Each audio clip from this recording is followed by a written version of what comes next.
एक जमाने की बात है, शुमाली इलाके में एक ताकतवर सरदार रहता था जिसका नाम अल्बर्ट था। अल्बर्ट जादूगरी और आने वाले जमानों का इल्म जानता था। उसका एक ही बेटा था जो उसकी तमाम जायदाद का वारिस था। एक दिन उसने किस्मत की किताब में झांका कि आने वाले वक्त में उसके बेटे के साथ क्या होगा। वो ये देखकर सख्त परेशान हुआ कि इसका बेटा मुस्तकबिल में एक गरीब लड़की से शादी करेगा जो अभी अभी पैदा हुई थी। सरदार ने अपने इल्म से जाना कि उस लड़की का बाप निहायत गरीब है और पहले ही 5 बच्चों का बोझ उठा रहा है। उसने फौरन अपना घोड़ा मंगवाया और रवाना हो गया। जब वो उस गरीब के घर के पास पहुंचा तो देखा कि वो दरवाजे पर उदास और गमगीन बैठा है। सरदार घोड़े से उतरा और करीब जाकर बोला, क्या बात है नेक इंसान, इतने परेशान क्यों हो? गरीब ने जवाब दिया, जनाब, हकीकत ये है कि मेरे 5 बच्चे हैं और अब छठा भी आ गया है, एक नन्ही सी बेटी। उन सब को खिलाने के लिए रोटी कहाँ से लाऊं? ये मेरा सबसे बड़ा दुख है। सरदार ने कहा, हिम्मत ना हारो, अगर यही मसला है तो मैं तुम्हारी मदद कर सकता हूँ। तुम अपनी छोटी बेटी मुझे दे दो, मैं उसे अपनी बेटी की तरह पालूंगा, यूँ तुम्हें उसकी फिक्र नहीं रहेगी। गरीब ने आजिज़ी से कहा, बहुत मेहरबानी सर। फिर वो अंदर गया और बच्ची को उठाकर सरदार के हवाले कर दिया। सरदार घोड़े पर सवार हुआ और बच्ची को लेकर रवाना हो गया। जब वो दरिया के किनारे पहुंचा तो उस नन्ही सी जान को दरिया के हवाले कर दिया और खुद महल की तरफ बढ़ गया। लेकिन वो बच्ची डूबी नहीं। उसके कपड़े फूल की तरह उसे कुछ देर पानी पर सहारा देते रहे और फिर वो बहते बहते किनारे पर एक माहीगीर की झोपड़ी के सामने जा लगी। माहीगीर ने उसे देखा, उस पर तरस आया और उसे अपने घर ले गया। वो नन्ही बच्ची वहीं पली बड़ी और जब वो जवान हुई तो नहायत हसीन और दिलकश लड़की बन चुकी थी। एक दिन सरदार अपने चंद साथियों के साथ शिकार पर निकला और दरिया के किनारे शिकार करते करते उसी माहीगीर की झोपड़ी पर जा पहुंचा। वो वहां पानी पीने रुके तो लड़की बाहर आई और उन्हें पानी दिया। सबने उस लड़की की खूबसूरती को फौरन महसूस किया। एक साथी ने सरदार से कहा, सरदार, तुम तो किस्मत का हाल जानते हो, बताओ ये लड़की किससे ब्याही जाएगी? उसने हंसते हुए कहा, ये तो आसान है, किसी आम से देहाती से, मगर खैर मैं उसका हाल देख लेता हूँ। लड़की, ये बताओ तुम किस दिन पैदा हुई थी? लड़की ने अदब से जवाब दिया, मुझे नहीं मालूम हुजूर, मैं तो दरिया के किनारे मिली थी। ये सुनकर वो चूक उठा। उसे फौरन अंदाजा हो गया कि ये वही लड़की है जिसे उसने बरसों पहले दरिया में फेंका था। कुछ देर बाद जब वो सब वहाँ से रुखसत हुए, सरदार तन्हा वापस आया और लड़की से बोला, सनो लड़की, मैं तुम्हारा नसीब बना दूंगा। ये खत मेरे भाई के पास ले जाओ, वो स्कारबरो में रहता है, वहाँ जाकर तुम्हारी जिंदगी संवर जाएगी। लड़की ने शुक्रिया अदा किया और खत ले लिया। वो नहीं जानती थी कि खत में लिखा था, प्यारे भाई, ये लड़की जैसे ही तुम्हारे पास पहुँचे फौरन उसे खत्म कर देना, तुम्हारा मुखलिस अल्बर्ट। लड़की खत लिए रवाना हो गई।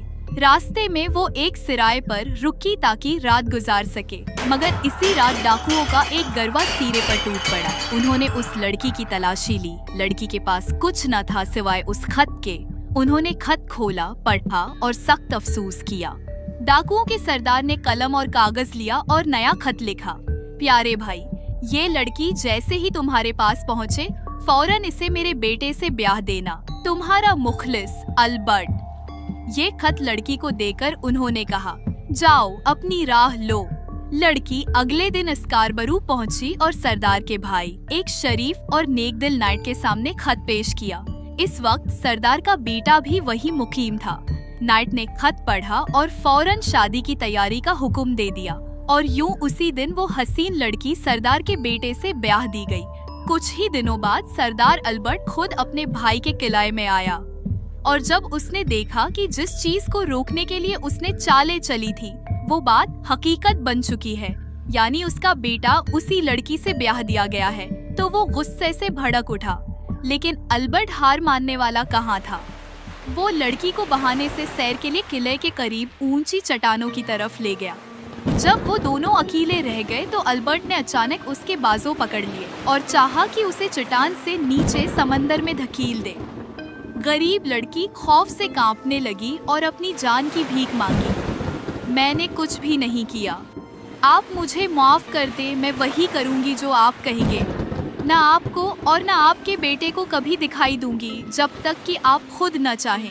अल्बर्ट ने लम्हा भर सोचा, फिर अपने हाथ की सोने की अंगूठी निकाली और समंदर में फेंक दी और सख्त लहजे में कहा, जब तक यह अंगूठी मेरे सामने ना ले आओ तब तक मुझे अपना चेहरा मत दिखाना। ये कहकर उसने लड़की को छोड़ दिया। बेसहारा लड़की चलती गई यहाँ तक कि एक नवाब के किले तक जा पहुंची। वहां उसने नौकरी की दरखास्त की, क्योंकि वो पहले माहीगीर की झोपड़ी में छोटे मोटे काम करती रही थी, इसलिए उसे बावर्ची की नौकरी मिल गई। कुछ दिनों बाद किस्मत ने एक नया मोड़ लिया।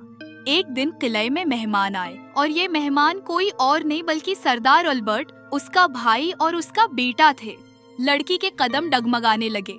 वो सख्त परेशान हुई मगर सोचा, शायद बावर्ची खाने में मुझे कोई ना पहचाने। यूं वो सांस भरती हुई वापस अपने काम पर आ गई और खाने की तैयारी में लग गई। उस दिन के खाने में एक बहुत बड़ी मछली पकाई जानी थी। जब लड़की ने उसे साफ करना शुरू किया तो अचानक उसे अंदर कुछ चमकता नजर आया। वो हैरत ज़दा रह गई। वो चीज और कुछ नहीं बल्कि वही सरदार की सोने की अंगूठी और थी जो उसने चट्टान से समंदर में फेंकी थी। देखकर लड़की की आंखों में खुशी के आंसू भर आए। वो फौरन समझ गई कि ये कुदरत की निशानी है। उसने बड़ी मेहनत और नफासत से मछली पकाई और दस्तरखान पर पेश कर दिया। जब मेहमानों ने मछली चखी तो सब तारीफ किए बगैर न रह सके। उन्होंने नवाब से पूछा, ये मजेदार खाना किसने पकाया? नवाब ने खादिमों को आवाज दी, जाओ फौरन वो बावर्ची ले आओ जिसने ये शानदार मछली पकाई है। खादिम गए और लड़की को खबर दी कि उसे ऊपर बुलाया जा रहा है। लड़की ने अपने कपड़े दुरुस्त किए, हाथ मुंह धोया और सरदार की अंगूठी अपने हाथ में पहन ली। फिर वो हाल में गई। जब सबने उसे देखा तो हैरान रह गए, लेकिन सरदार वो तो गुस्से से आग बगोला हो गया। वो उठ खड़ा हुआ जैसे उसे कोई नुकसान पहुंचाएगा, लेकिन लड़की सुकून से आगे बढ़ी। उसने हाथ आगे बढ़ाया और अंगूठी को सबके सामने मेज पर रख दिया। ये देखकर सरदार के चेहरे का रंग उड़ गया। वो समझ गया कि किस्मत के आगे कोई ताकत नहीं चलती। आखिरकार उसने अपनी शिकस्त कबूल की और सबके सामने ऐलान किया, ये मेरे बेटे की बीवी और मेरी बहू है। फिर वो इज्जत व एहतराम के साथ उसे अपने बेटे के साथ किले में ले आया और यूं सब मिलकर खुशी और सुकून से रहने लगे।